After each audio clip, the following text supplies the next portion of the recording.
Hi friends, पिछली class में हमने पढ़ा था कि स्ट्रेस क्या है, प्रेशर क्या है। मैं फिर से आपको एक बार याद दिला देता हूँ कि what is the difference between pressure and stress.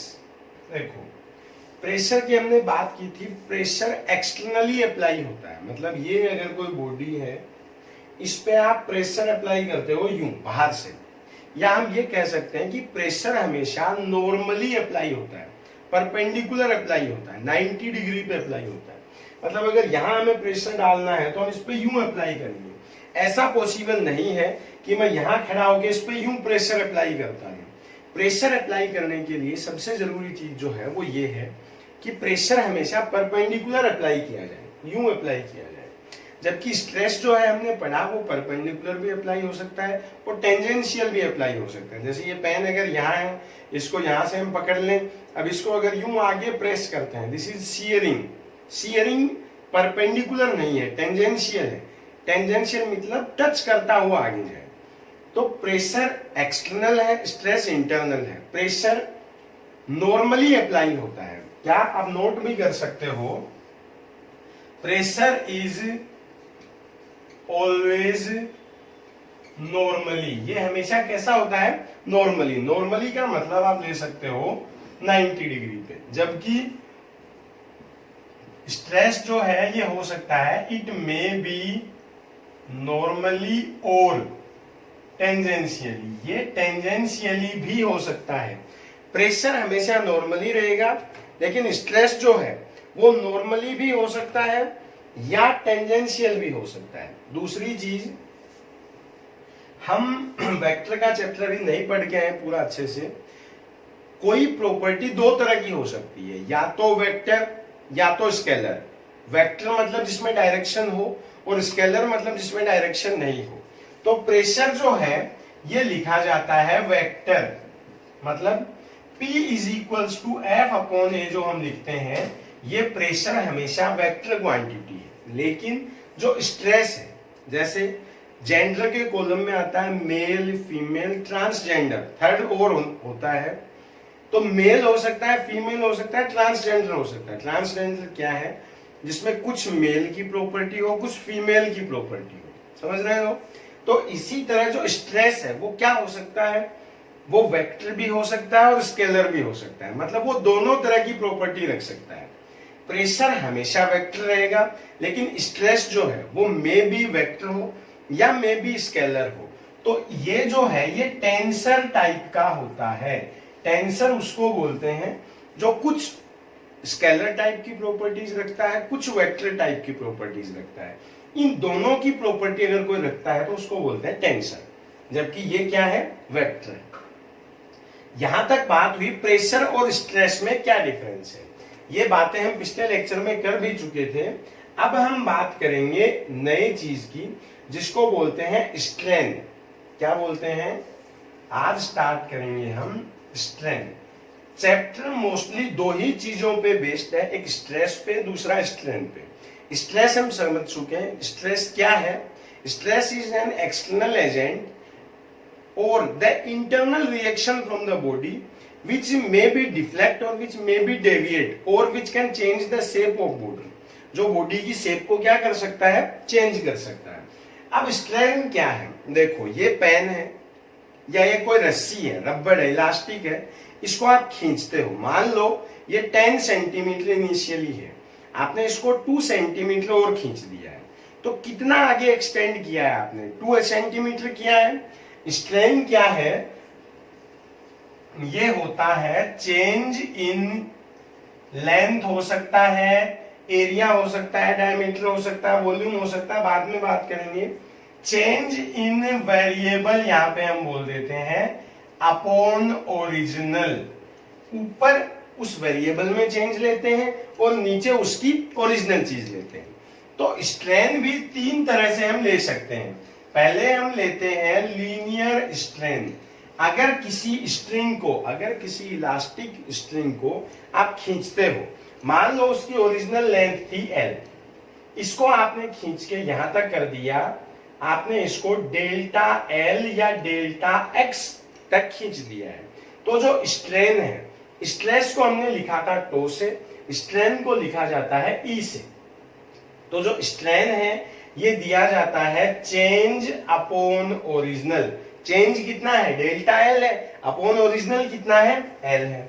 ये डेल्टा एल है, ये एल है। इस डेल्टा का मतलब होता है चेंज लेना। क्या लेना, चेंज। अब मान लो ये किस में आएगा, सेंटीमीटर में। कितना सेंटीमीटर खींच दिया है, ये किस में आएगा, सेंटीमीटर में। अगर दोनों सेंटीमीटर कैंसिल हो जाए तो यहां से हम कह सकते हैं कि स्ट्रेन जो है ये यूनिट लेस होता है, इसकी कोई भी यूनिट नहीं होती है। सबसे पहले हमने पढ़ा कैसा स्ट्रेन, लीनियर स्ट्रेन। नंबर 2 पे हम चलते हैं, ये आता है लॉन्गिट्यूडनल स्ट्रेन। लॉन्गिट्यूडनल वर्ड जहां भी आए तो इसका साफ मतलब ये होगा कि हम डायमीटर में चेंज लेना चाह रहे हैं या रेडियस में चेंज लेना चाह रहे हैं। मतलब जब आप स्ट्रिंग को, इलास्टिक स्ट्रिंग को खींचेंगे तो इसकी लेंथ इंक्रीज होगी, लेकिन साथ में डायमीटर में चेंज होगा। इसको मान लो ये कोई लेंथ वायर था, इसको खींचते हो तो अगर यहां से चेंज डेल्टा आर हो या delta D, R for radius के लिए, डी फॉर डायमीटर के लिए, तो लॉन्गिट्यूडनल स्ट्रेन जो होता है ये होता है delta D by D. Delta ऊपर है, डेल्टा का मतलब हमेशा क्या लेंगे, जो चेंज हो रहा है। अब चेंज क्या हो रहा है, delta D upon original. Third जो आता है वो आता है वॉल्यूमेट्रिक स्ट्रेन। वॉल्यूमेट्रिक, अब नाम से ही हम समझ सकते हैं वॉल्यूम मींस क्या होता है, L into B into H. Volume में जो चेंज आता है, मान लो कोई स्पेरिकल बॉल है, रबड़ की बॉल है या एक स्पंज की बॉल आती है जिसको हम बार बार यूं हाथ में यूं दबा के एक्सरसाइज कर सकते हैं, उसको अगर आप कंप्रेस करते हो, यूं कंप्रेस करते हो, तो वॉल्यूमेट्रिक स्ट्रेन क्या रहेगा, ये रहेगा E is equals to delta V upon V। Strain, what is strain, strain is the change upon original. अब चेंज किसी भी चीज में हो सकता है, लेंथ में हो सकता है, डायमीटर में हो सकता है, वॉल्यूम में हो सकता है। अगर आप लेते हो लेंथ का चेंज तो जो स्ट्रेन लिया जाएगा वो लिया जाएगा लीनियर स्ट्रेन। अगर आप लेते हो डायमीटर का चेंज तो लिया जाएगा लॉन्गिट्यूडनल स्ट्रेन। और अगर आप लेते हो वॉल्यूम में चेंज तो इसको लिया जाता है वॉल्यूमेट्रिक स्ट्रेन। आगे स्ट्रेन होता क्या है, यूनिट लेस होता है, चेंज अपॉन ओरिजिनल। इसको लिखते हैं किससे, ई से। अब हम बात करेंगे हुक्स लॉ की। किसके लॉ की, हुक्स लॉ की। जहां एक नया कांस्टेंट हमारे सामने आएगा जिसको हम बोलते हैं मॉडुलस ऑफ इलास्टिसिटी। क्या बोलते हैं, इलास्टिसिटी वर्ड जो हमारे पास में आता है वो कहां से आता है, उसकी तरफ अब हम चलते हैं। यहां तक 2 चीजें हम पढ़ चुके हैं, मैं फिर से आपको याद दिला दूं। क्या, पहला हमने पढ़ा है कि स्ट्रेस क्या होता है, tau is equals to F by A, और स्ट्रेन क्या होता है, ई, जिसको लिखते हैं delta L upon L, delta D upon D या डेल्टा वी अपॉन वी। अब हम बात करते हैं किसकी, हुक्स लॉ की। देखो हुक्स लॉ क्या है कि मान लो ये कोई पेन है या कोई स्ट्रिंग है, रबड़ है, आप उसको थोड़ा खींचते हो, थोड़ा स्ट्रेस जनरेट करवाते हो तो उसमें जो इलोंगेशन होगा वो कम होगा। ये कोई इलास्टिक स्ट्रिंग है, आप हल्का सा प्रेशर अगर यहाँ अप्लाई करते हो तो जो चेंज होगा लेंथ में वो कम होगा। अगर आप पावर बढ़ा देते हो, थोड़ा और खींचते हो तो चेंज और ज्यादा होगा। और अगर आप पूरा पावर उस पर लगाते हो तो जो लेंथ या वॉल्यूम में या डायमीटर में चेंज होगा वो और भी ज्यादा होता जाएगा। ये हमें दिखता है, लेकिन ये पहले किसको दिखा था, हुक को दिखा था। इसलिए जो लॉ है वो किसके नाम से दिया गया, हुक्स लॉ। हुक बोलता है कि जो स्ट्रेस है ये डायरेक्टली प्रोपोर्शनल टू होता है स्ट्रेन के। जितना ज्यादा स्ट्रेस अप्लाई किया जाएगा उतना ज्यादा स्ट्रेन वहां पे आएगा। स्ट्रेस को लिखता है टो से, स्ट्रेन को लिखता है ई से। जब भी हम प्रोपोर्शनल का सिंबल हटाते हैं तो फिजिक्स में हमेशा कोई ना कोई कांस्टेंट काम में आता है। यहां जो कांस्टेंट काम में आता है उसको बोलते हैं y बोल सकते हो, या अगर आप y नहीं लेना चाहो तो एक बार के लिए e भी ले सकते हो। e और y ऑलमोस्ट एक ही चीज है, आगे जब पढ़ेंगे तो पता लगेगा। फिलहाल के लिए e ले सकते हो, चाहो तो y ले सकते हो। अगर आप e लिखते हो, देखो मैं बता देता हूं, ई क्या है? ई है इलास्टिसिटी, और जो मैं वाई लिख रहा हूं ये है Young's modulus of elasticity. Elasticity के बारे में सबसे पहले यंग नाम के साइंटिस्ट ने बताया था, इसलिए मैंने यहां पे क्या लिख दिया है? वाई लिख दिया है। टो है स्ट्रेस, वाई को आप यंग्स मॉडुलस ले सकते हो, और ई क्या है? स्ट्रेन ले सकते हो। इस इलास्टिसिटी को एक बार हटा देते हैं। वाई यहां पे क्या है? Young's modulus. अब टो इज इक्वल्स टू, हमारे पास एक रिलेशन आ गया, Y is equals to E. हम अब पहले आगे बाद में चलेंगे, पहले ये समझेंगे कि इस फॉर्मूले को कैसे यूज किया जाता है, कैसे इस पे क्वेश्चन आता है, कैसे उसको फॉर्मूले को अप्लाई उस पे किया जाता है, ये सारी चीजें हम पहले सीखेंगे। फिर भी अगर माइंड में ऐसा कंफ्यूजन पहले रह गया हो कि इलास्टिसिटी और यंग्स मॉडुलस में क्या फर्क है, तो पहले हम उसको समझ लेते हैं। देखिए क्या है, दोनों का मैं अंतर आपको दिखा देता हूं। अभी जो हमने बात की थी हुक्स लॉ, इसमें यह कहा जाता है कि stress is directly proportional to strain. Tau is equals to, यहां लिखा जाता है E इंटू ई। ये E है, इसको बोलते हैं इलास्टिसिटी। अगर इसको लिख दिया जाए linear stress is directly proportional to linear strain, मतलब जो यहां सिर्फ वर्ड था स्ट्रेस, लीनियर है, लॉन्गिट्यूडनल है, वॉल्यूमेट्रिक है, शियर है, अगर वो बातें यहां नहीं की गई है, तो अगर इसको एक फिक्स केस में ले जाए, किसमें? लीनियर के केस में, तब जो यहां कांस्टेंट आता है उसको बोलते हैं वाई। इसको क्या बोलते हैं? Young's modulus of elasticity. तो आप क्या समझ सकते हो? What is the basic difference between elasticity and Young's modulus of elasticity? Elasticity means stress upon strain, no boundation. क्या बाउंडेशन नहीं है कि लीनियर स्ट्रेस है, लॉन्गिट्यूडनल है, शियर है, कैसा भी हो सकता है, लेकिन यंग्स मॉडुलस में बाउंडेशन है कि आपको स्ट्रेस और स्ट्रेन कैसे लेने हैं। Linear stress is directly proportional to linear strain, ये है बाउंडेशन इलास्टिसिटी और मॉडुलस ऑफ इलास्टिसिटी। किसका? Young's modulus of elasticity. अब मैंने अभी आपको कहा था कि मैं आपको यह बताता हूं कि इस फॉर्मूले को कैसे काम में लिया जाता है। देखिए, पहले हम समझते हैं इलोंगेशन ऑफ ए रोड, कि अगर किसी रोड को लटका दिया जाए तो उसमें इलोंगेशन या जो उसमें एक्सपेंशन होता है वो कैसे होता है। क्या है? सबसे पहले इलोंगेशन ऑफ ए रोड। मान लो ये कोई रोड है, इसको यहां से लटका रखा है, ठीक है, एम मास यहां इसके नीचे अटैच कर देते, तो नीचे कितना वेट इसका काम करेगा? mg। एम मास की वजह से जो इस पे फोर्स जनरेट होगा वो कितना होगा? mg। अगर फिजिक्स में सबसे पहले किसी ऑब्जेक्ट का जो फोर्स काउंट किया जाता है वो होता है वेट फोर्स। अब वेट फोर्स को हम लिखते हैं W is equals to mg से। तो करना क्या है? टो इज इक्वल्स टू आया था YE। टो क्या होता है? फोर्स होता है, सॉरी स्ट्रेस होता है। स्ट्रेस को हम क्या लिखते थे? F upon A is equals to Y, और E को किससे लिखते थे? डेल्टा L अपॉन L से। करना क्या होता है ऐसे क्वेश्चन में?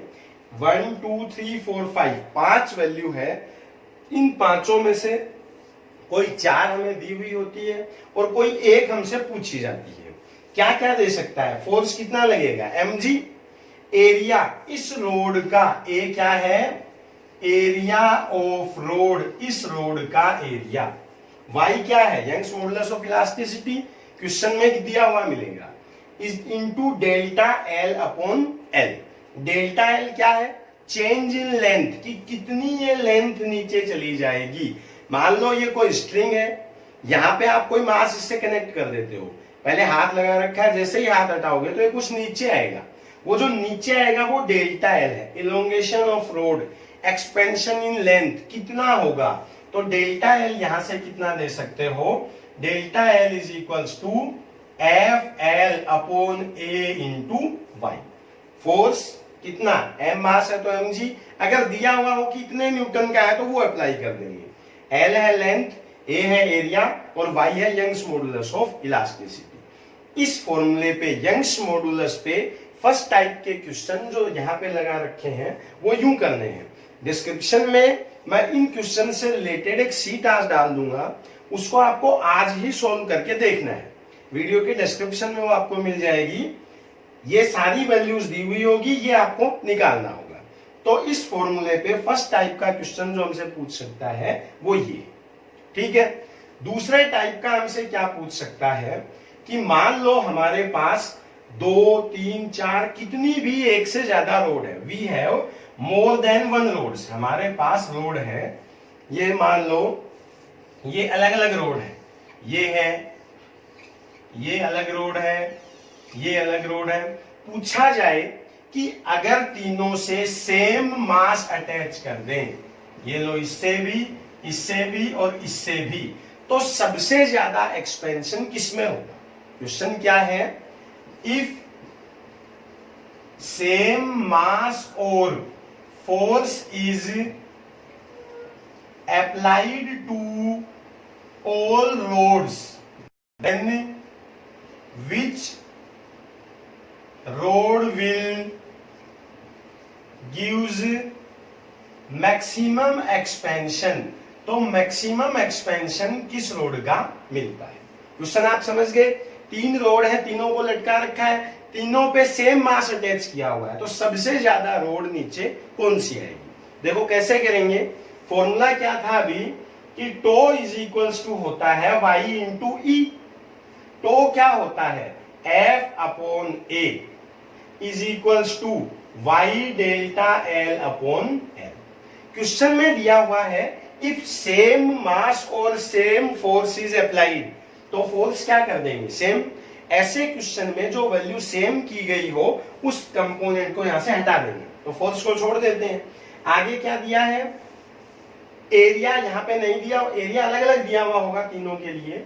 सेम मटेरियल की तीनों रोड बनी हुई है, इसलिए इसको भी छोड़ देंगे। पूछ क्या रहा है, किसके लिए इलोंगेशन या एक्सपेंशन ऑफ रोड मैक्सिमम है, मतलब क्या पूछता है हमसे, डेल्टा एल। तो delta L is equals to L को ऊपर ले जाएं, एरिया को नीचे ले आए। एरिया जो है, अगर रोड नॉर्मली सिलेंड्रिकल हो तो पाई आर स्क्वायर, हम सर्कुलर चीज का एरिया देते हैं, तो इस पे क्या लिख सकते हैं, पाई आर स्क्वायर। तो delta L is proportional to लिखा जाता है L by R square. Length दी हुई होगी और रेडियस दी हुई होगी, ये भी क्वेश्चन जो मैं शीट डिस्क्रिप्शन में दूंगा उसमें मिलेगी आपको कि लेंथ दे रखी है, रेडियस दे रखी है, तीनों के लिए अलग अलग है, तीनों की वैल्यू पुट करेंगे, किसकी, लेंथ की भी और रेडियस की भी। अगर दोनों वैल्यूज को यहाँ पुट करके देखेंगे, इस रोड के लिए, इस रोड के लिए, इस रोड के लिए, और तीनों के लिए क्या कैलकुलेट कर लेंगे, डेल्टा एल। अगर तीनों वैल्यूज से तीनों रोड की वैल्यू काउंट करेंगे तो हमें यह पता लग जाएगा कि मैक्सिमम एक्सपेंशन किस रोड में होगा। ये था टाइप 2, इसी फॉर्मूले पे बेस्ड, जिसमें 2, 4 कितनी भी रोड हमें दे सकता है जिन पे सेम फोर्स या सेम मास अगर अप्लाई किया जाता है तो हमसे पूछता है कि मैक्सिमम एक्सपेंशन किसमें होता है। तो कैसे करेंगे, फॉर्मूला लिखेंगे, tau is equals to Y into E. Tau होता है एफ अपॉन ए, वाई है modulus of elasticity, Young's modulus, E है delta L upon L. F काट देंगे, वाई काट देंगे, तो डेल्टा एल क्या आता है, एल अपॉन ए, या एरिया को क्या लिख सकते हैं, पाई आर स्क्वायर। वैल्यू अगर पुट करते हो तो सॉल्यूशन आपको मिल जाएगा। ये था टाइप 2, इसी फॉर्मूले पे दूसरे किस तरह के सवाल हमसे पूछे जा सकते हैं। अब चलते हैं इसी में टाइप 3 में, कि मान लो कोई रोड है जिसका मास m है। अभी तक जो रोड हमने ली थी इसके नीचे अलग से मास लगाया गया था, मान लो मास नहीं लगाया जाता है। अब अगर आप इलास्टिक स्ट्रिंग काम में लेते हैं तो उसका मास तो होता है कम, मान लो कोई आयरन की रोड है, लोहे की रोड है, उसको आप लटकाते हो तो उसका खुद का भी कुछ मास होगा। तो अब क्या है, थर्ड इस पे है, third type, expansion of rod due to its own weight, इसके खुद के वेट की वजह से कितना एक्सपेंशन होता है। कैसे करेंगे, देखो मान लो ये कोई रोड है जिसका मास कितना दे रखा है, हमें m दे रखा है, यंग्स मॉडुलस इसका दे रखा है y। स्लाइड सी चीज जो आपको याद रखनी है वो क्या, कि रोड का मास कहां पे काम करता है, क्या नीचे या यहां या यहां। किसी भी बॉडी का सेंटर ऑफ मास या सेंटर ऑफ ग्रेविटी अगर वो यूनिफॉर्म हो तो बिल्कुल बीच में होता है। मतलब इस रोड का मास कहां मान ले, यहां मान ले, यहां मान ले, यहां कहां मान ले, ये बिल्कुल बीच में लिया जाता है। मतलब जो इसका मास है वो यहां पे एक्ट करता है। करना क्या था, tau is equals to Y into E लिखना है। सेम कंसेप्ट अभी हमने लिया था कि क्या लिख देंगे, tau is equals to Y into E. अब टो क्या होता है, एफ अपॉन ए, वाई है वाई, और ई क्या होता है, delta L by L. Force कितना है, एम मास की वजह से। अभी हमने ये कहा था कि फोर्स कितना ले लेते हैं, एम जी। एरिया अगर रोड का गिवन हो तो ठीक है, नहीं गिवन हो तो कितना लिख दिया जाएगा, pi R square is equals to Y given होगा, डेल्टा एल। अब है लेंथ, कितनी लेंगे लेंथ, इस केस में लेंथ को एल नहीं लेके एल बाई 2 लिया जाता है, सिर्फ नीचे की लेंथ को। तो एल की जगह पे हम क्या लिख देंगे, एल बाई 2। यहां से डेल्टा एल क्या आता है, M G upon 2 into L upon Y into pi R square. ये है expansion in a rod due to its own weight, खुद के वेट की वजह से किसी रोड में कितना एक्सपेंशन हो सकता है। ये हमने पढ़ा आज बुक्स लो कि किसी रोड को लटकाएं तो उसमें कैसे एक्सपेंशन आता है, कैसे रोड की लेंथ अपने आप इंक्रीज होती है। ये हमने सीखा आज के लेक्चर में। अगले लेक्चर में हम इसको और आगे लेके चलेंगे, स्ट्रेस स्ट्रेन कर्व ड्रॉ करेंगे, और जैसे मॉडुलस ऑफ इलास्टिसिटी आज हमारे सामने आया है, कुछ और मॉडुलस हमारे सामने आएंगे। मॉडुलस ऑफ रिजिडिटी आएगा, बल्क मॉडुलस आएगा, वो क्या है, कैसे किसी चीज को इंपैक्ट करते हैं, क्या उनकी वजह से चेंज आता है, ये हम सीखेंगे नेक्स्ट लेक्चर में। आज जो मैंने आपको सिखाया है इसको अच्छे से पढ़ के डिस्क्रिप्शन में जो शीट दी है मैंने उसको सोल्व करके देख लें। नहीं आए तो मेरे आप व्हाट्सएप नंबर पे मेरे से पूछ सकते हो। अगर आ जाए तो सॉल्यूशन के आंसर के नीचे दी गई है, अपने आंसर मैच कर ले। जो नहीं आता है वो मुझसे पूछ ले। अच्छे से पढ़ते रहे साथ में, बहुत जल्दी चैप्टर खत्म करेंगे और फिर हम चलेंगे फ्लूइड में। यहाँ तक जो हो गया उसको अच्छे से रिवाइज कर ले। नहीं आए तो कमेंट बॉक्स में कमेंट में पूछ ले, या मेरे पर्सनल व्हाट्सएप नंबर पे मेरे से आप पूछ सकते हो। Take care, bye.